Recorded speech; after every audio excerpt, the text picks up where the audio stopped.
uma guerra contra o conhecimento, uma sociedade que castiga os valores em vez de recompensá-los, um sistema educacional cada vez mais falido e as gerações cada vez mais burras. Pela primeira vez na história, dizem estudos, a próxima geração vai ter um QI abaixo da geração anterior. Isso nunca aconteceu antes.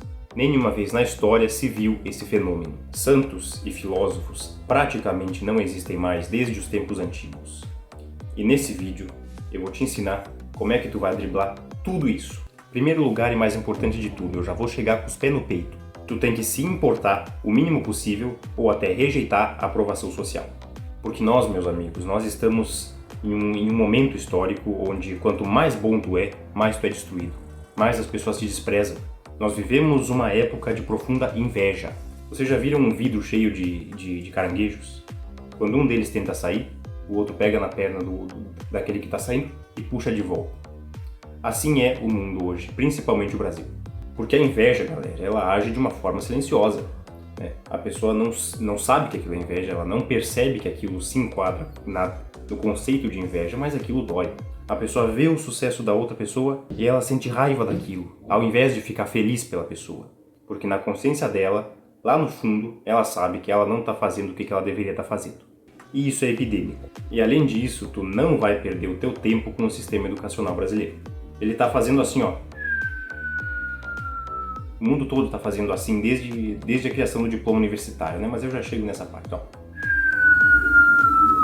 Mas isso é culpa dos professores? Não, são ótimos. É culpa dos alunos que não têm vontade? Não, também são ótimos. A culpa é do sistema como um todo. BNCC, a forma como a coisa toda é administrada. As políticas educacionais, elas não se baseiam naquilo que elas vão te oferecer, caso tu entre, né? Caso tu passe por todo o processo normal de educação, entendeu? Ela se baseia naquilo que ela vai tirar de ti caso tu não passe.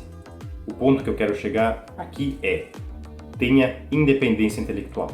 E queira isso pra ti, com amor, ame a verdade, porque a sociedade ela não vai te recompensar por isso. Próximo ponto. Para sair dessa bolha toda, tu tem que desenvolver uma obsessão, tu tem que acordar de manhã cedo, se olhar no espelho e dizer: eu vou crescer em todas as áreas da minha vida o máximo que eu puder. E eu vou usar esse resultado. Tudo que eu conquistar, eu vou usar para fazer o bem, para ajudar a humanidade. Tu tem que fazer o possível para Deus enxergar o teu esforço e pensar: caramba, esse meu filho tá aproveitando tudo que eu dei para ele. E quando tu faz isso, sabe o que acontece? Deus te dá mais. Aquilo que é fiel no pouco também vai ser fiel no muito. E Deus consegue te agraciar mais. Sem essa mentalidade, eu acredito que seja realmente impossível ter qualquer sucesso. Eu quero que tu tenha todo o sucesso na vida, eu acredito que isso é impossível, sem essa mentalidade, ter um sucesso de forma que a tua alma também cresça. Mas enfim, vamos ao que interessa de verdade. Como é que tu estimula e como é que tu aumenta a tua inteligência? Leibniz dizia que quanto mais figuras, quanto mais sons, por exemplo, a pessoa conhece, por exemplo, quando ela é criancinha, né, ela começa a ver figuras, ela vê né, ouve sons, etc. Quanto mais a pessoa vê figuras, mesmo quanto mais a pessoa conhecer sons, mais inteligente ela vai ficar. Então, uma dica que eu dou é o seguinte: tu pega esse vídeo aqui,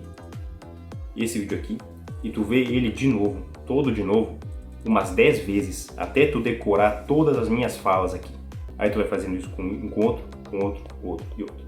É um trabalho, é chato pra caramba, mas vai aumentar a tua inteligência ao longo do tempo.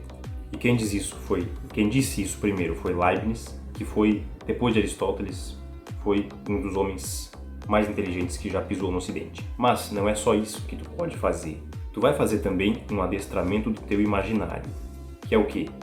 Ler muita ficção, tá? Tu lê histórias, história mesmo. Por exemplo, o livro lá do Poderoso Chefão, sei lá. Tu vai ler uma, ler outra.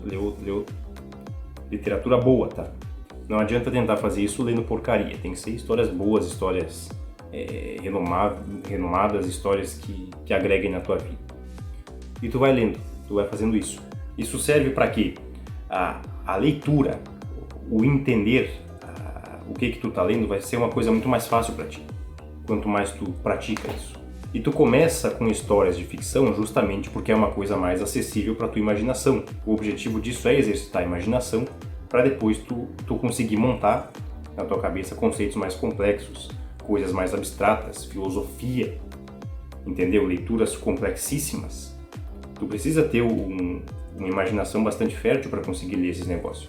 Porque senão tu lê, aquilo tá no teu idioma, mas tu não entende nada. É grego. Eu nunca vou esquecer da experiência que eu passei, do transtorno que eu passei para ler Divina Comédia, por exemplo. Foi muito difícil. Quem já leu sabe. Próximo passo. Depois, ou simultaneamente, tanto faz, que tu tá treinando o teu imaginário, tu também vai encontrar a tua própria voz. Como é que se faz isso? Tu vai pegar um autor que tu goste, tu vai pegar todos os livros dele, tu vai ler tudo aquilo e tu vai ir escrevendo no mesmo estilo em que ele escreve. Por exemplo, tu pega lá, por exemplo, sei lá, o R.R. Martin. Aí tu vai tentar escrever no mesmo estilo que R.R. Martin escreve as histórias dele. E tu vai fazer isso até tu escrever igualzinho a ele. Conseguiu isso? Tu vai fazer isso com outro autor. E outro, mais outro, mais outro, mais outro, mais outro. Isso faz com que tu consiga se expressar cada vez melhor. Pegar uma coisa que está na tua cabeça e transmitir ela para outra pessoa. Isso é importante demais. Por que esse meu canal aqui é pequeno, apesar de todo o meu trabalho? Por que esse meu canal não cresce? Porque eu tenho uma dificuldade, eu não imitei pessoas o suficiente e eu tenho uma dificuldade de me comunicar com a pessoa que está atrás dessa tela, tu que está me assistindo agora. E tu vai fazer essas coisas pelo resto da tua vida. E tu vai melhorando cada vez mais e mais e mais e mais. Mas assim, quando tu faz isso pelo menos com 3 atores, vamos colocar aí, 3 atores, tu já tá num nível bom, assim. A minha recomendação é que tu faça isso pelo resto da vida. Mas, no básico, 3 autores e tu já tá apto de ficar em outro patamar de desenvolvimento intelectual. Tu deve conseguir, por exemplo, pegar, vamos dizer assim, o pensamento de Voltaire ou de Rousseau, o contrato social, por exemplo. Eu não lembro se foi Voltaire ou se foi Rousseau que escreveu o contrato social, né? Que diz que a sociedade nasce de um contrato social. Aí tu pensa e tu analisa isso e tu diz, ora, mas então quem veio antes? A sociedade ou o contrato social? Para fazer o contrato social não precisa da sociedade primeiro? Então como é que o contrato social cria a sociedade? Como assim? Ou ainda tu pega aquela ideia de Rousseau que o homem é lobo do homem. Ou melhor, o homem nasce puro, mas a sociedade o corrompe. Ora, mas então quem é que corrompeu o primeiro homem? O próprio Rousseau não deveria também ser englobado por essa regra? Como é que ele fez para não ser um corrompido, por exemplo? Onde é que a marca do pecado original entra nessa equação? Tu entendeu? Tu já começa a detectar essas coisinhas assim. Ah, mas então se eu chego nesse patamar, se eu consigo detectar essas coisinhas assim, eu já consigo, por exemplo, escolher uma área, estudar ela e ficar muito bom nela. Tu até pode, mas eu recomendo fortemente que tu ainda não faça isso. Ó, tempo. Ainda tem mais uma coisa que eu quero falar antes de chegar nesse ponto. Percepção e mundo virtual. Né? Para quem não sabe, mundo virtual é tudo aquilo que não é material. Né? Mas tu deve exercitar e fortalecer a tua percepção. O que é a percepção? Tu já teve a sensação de quando tu, por exemplo, tu vai explicar uma coisa, tu vai falar uma coisa que tu sabe, mas na verdade tu sabe muito mais do que aquilo e tu não consegue explicar até a partir de certo ponto tu não consegue mais explicar aquilo que tu conhece, mas que tu conhece. Essa parte é a percepção, ela está na percepção. Nós só conseguimos explicar mais ou menos uns 60% do que a gente conhece, quiçá menos. Né? Aristóteles, por exemplo, nas teorias dele, tudo aquilo que ele falou, na verdade, ele sabia muito mais do que aquilo que ele disse. Eu sei muito mais do que aquilo que eu estou explicando aqui, apesar de não conseguir expressar isso em palavras. Se tu vê, por exemplo, a teoria dos 4 discursos, aquilo foi desenterrado de Aristóteles. Aristóteles disse aquilo, mas ele não percebeu. Entendeu? Foi outra pessoa na filosofia de Aristóteles e puxou isso lá de dentro.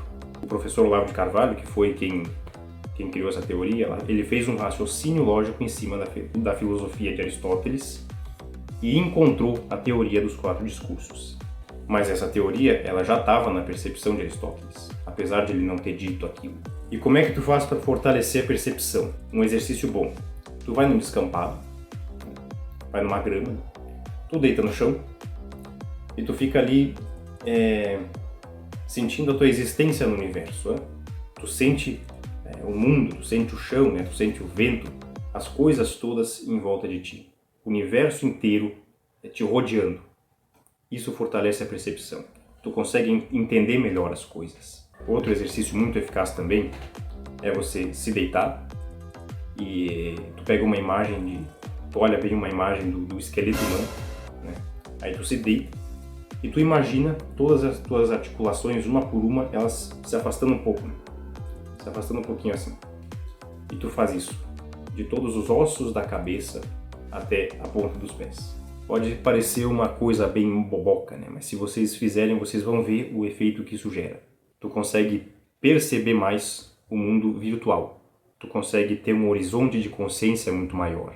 E agora, outra coisa que tu precisa ter na tua mentalidade, talvez eu devesse ter falado isso no início desse vídeo, mas tanto faz, é o seguinte: método de Hugo de São Vítor. Busca constante pelo conhecimento. Antes das universidades, o diploma universitário foi uma coisa que apareceu na França. Não lembro em que século direito, então eu não vou me arriscar a falar aqui. Mas antes disso, como é que acontecia? A pessoa entrava numa escola, digamos assim, um monastério, alguma coisa assim, e ela estudava pelo resto da vida. E ela passava o resto dos seus dias buscando o conhecimento e aprendendo mais e mais e mais e mais. Tinha uma busca constante pela verdade. Aí apareceu a figura do diploma universitário. O que aconteceu? As pessoas começaram a estudar simplesmente pelo título, para terem acesso a coisas, a benefícios, e não mais pela verdade. Resultado. Um exemplo de resultado bem evidente de que isso nunca vai dar certo. Guilherme de Ockham ganhou o mesmo título de doutor de São Tomás de Aquino. O criador da filosofia nominalista, que foi inúmeras vezes destruída e condenada, tem o mesmo título de São Tomás de Aquino, que é um dos maiores filósofos da história. Não é justo, né? Não fica justo. Não fica proporcional. Então as pessoas começaram a estudar não pela verdade, mas pelo título. E desde então, a educação no mundo todo está fazendo assim. Então, como eu disse no início, busca constante pela verdade e independência do sistema educacional. Como um extra aqui nesse vídeo, ainda vou te dar mais uma pérola, mais uma dica de ouro. Estuda um negócio chamado artes liberais. Eu já devo ter um vídeo sobre isso nesse canal. Se tiver, eu vou deixar aqui nos cards, tá? O que são as artes liberais? Como o próprio nome sugere, elas te dão independência intelectual. Tu começa aprendendo sobre gramática, que é a coleta de dados, de informação, dialética, retórica. Depois segue para, se eu não me engano, geometria, astronomia, música e aritmética, não necessariamente nessa ordem. Se tu estudar com a ajuda do Trivium, aí tu vai ver.